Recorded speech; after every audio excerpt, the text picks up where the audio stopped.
Kasus kali ini bermula dari Bandung, Jawa Barat. Sekitar tahun ke-2019, sebuah tragedi yang berakar dari hubungan terlarang di media sosial. Ketika seorang wanita paruh baya yang telah berumah tangga justru terjerumus ke dalam jebakan pria muda yang ia kenal lewat Facebook. Pria tersebut bukan hanya memanfaatkan perasaan, tetapi juga menyimpan niat jahat yang akhirnya berujung pada pembunuhan keji. Komsatun Wahidah berusia 51 tahun. Ia menjalani kehidupan yang terlihat normal dan mapan. Bersama suaminya, Soib, dan anak-anak mereka, Komsatun tinggal di sebuah kompleks perumahan yang cukup nyaman di kawasan Cileunyi. Ia bekerja sebagai ASN di Kementerian Agama Bandung dengan rutinitas padat dari Senin hingga Jumat.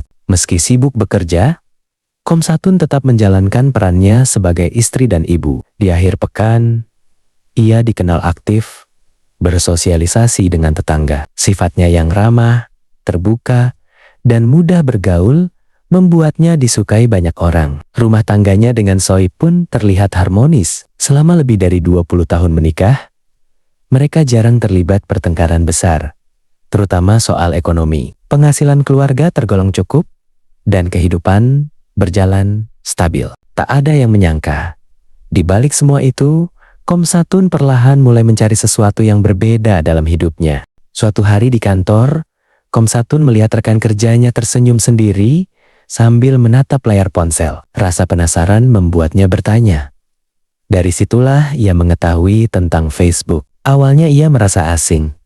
Namun setelah dibujuk dan diajari oleh temannya, Komsatun akhirnya membuat akun Facebook sendiri. Saat itu, Facebook memang masih menjadi media sosial favorit, terutama bagi kalangan usia matang. Banyak ibu-ibu seusianya mulai aktif di sana, sekadar mencari teman, hiburan, atau berbagi cerita. Komsatun pun mulai menambahkan teman dan aktif berselancar di dunia maya. Tanpa disadari, langkah kecil itu menjadi awal dari malapetaka besar. Di Facebook, Komsatun berkenalan dengan seorang pria bernama Denny Prianto, berusia sekitar 37 tahun, perantau asal Banjarnegara, Jawa Tengah. Denny mengaku bekerja di bidang pelayaran dan menyebut dirinya masih lajang. Di mata keluarganya, Denny dikenal sebagai sosok yang pendiam, tidak merokok, dan tidak minum alkohol. Namun, kenyataannya jauh berbeda. Denny adalah residivis kasus penculikan mahasiswa. Baru 2 bulan bebas dari penjara. Ia sudah beristri dan memiliki anak. Fakta yang sama sekali ia sembunyikan dari Komsatun. Facebook, bagi Denny, hanyalah alat. Ia sengaja mencari wanita-wanita yang mudah percaya, lalu memanfaatkan mereka secara finansial. Komsatun menjadi target berikutnya. Saat percakapan semakin intens, Komsatun dengan jujur menceritakan latar belakang pekerjaannya.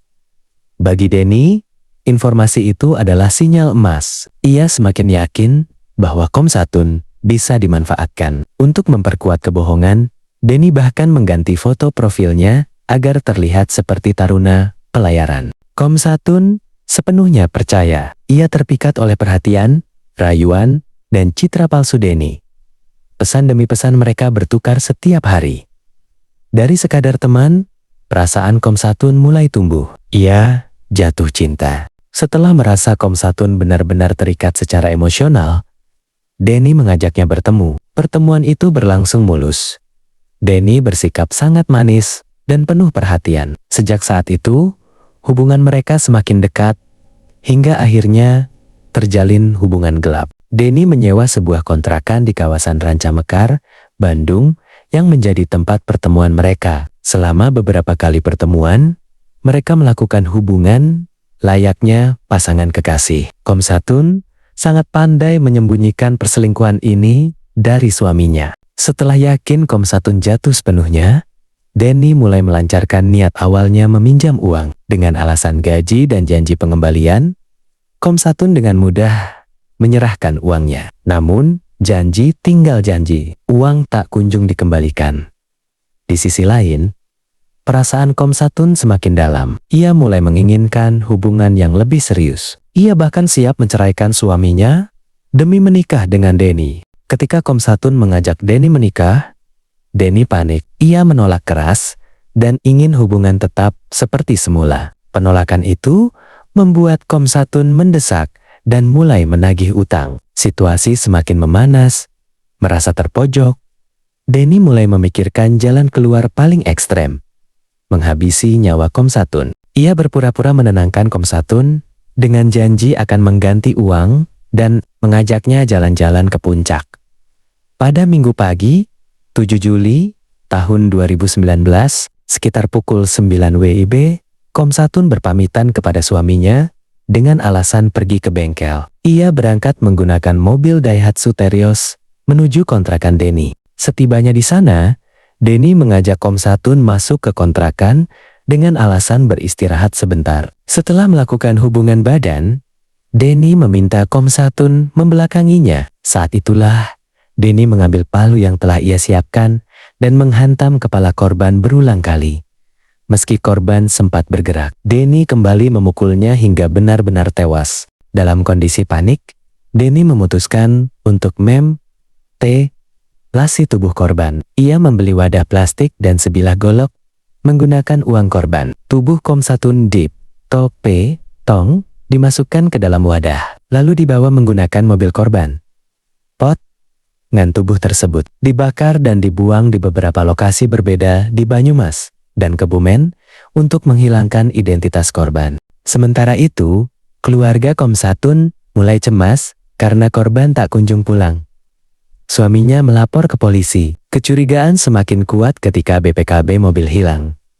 Kasus ini akhirnya terungkap setelah warga menemukan Tonggen, tubuh hangus di kawasan hutan perhutani Banyumas. Identitas korban berhasil diketahui sebagai Komsatun Wahidah. Polisi menelusuri jejak digital korban dan menemukan keterkaitan dengan Denny Prianto. Denny ditangkap di Banyumas setelah sempat menjual mobil korban dan memperoleh uang sekitar 100 juta rupiah. Setelah melalui serangkaian persidangan pada 2 Januari tahun 2020, Pengadilan Negeri Banyumas menjatuhkan vonis hukuman mati kepada Denny Prianto. Jenazah Komsatun dimakamkan di Kedu, Temanggung. Sesuai dengan wasiat almarhumah, sang suami menyatakan telah memaafkan kesalahan istrinya. Meski luka yang ditinggalkan tak akan pernah sepenuhnya sembuh, kasus ini menjadi pengingat bahwa kepercayaan yang salah tempat, terutama di dunia maya, dapat berujung pada tragedi nyata. Tidak semua yang terlihat, baik di media sosial, adalah sosok yang aman di kehidupan sesungguhnya.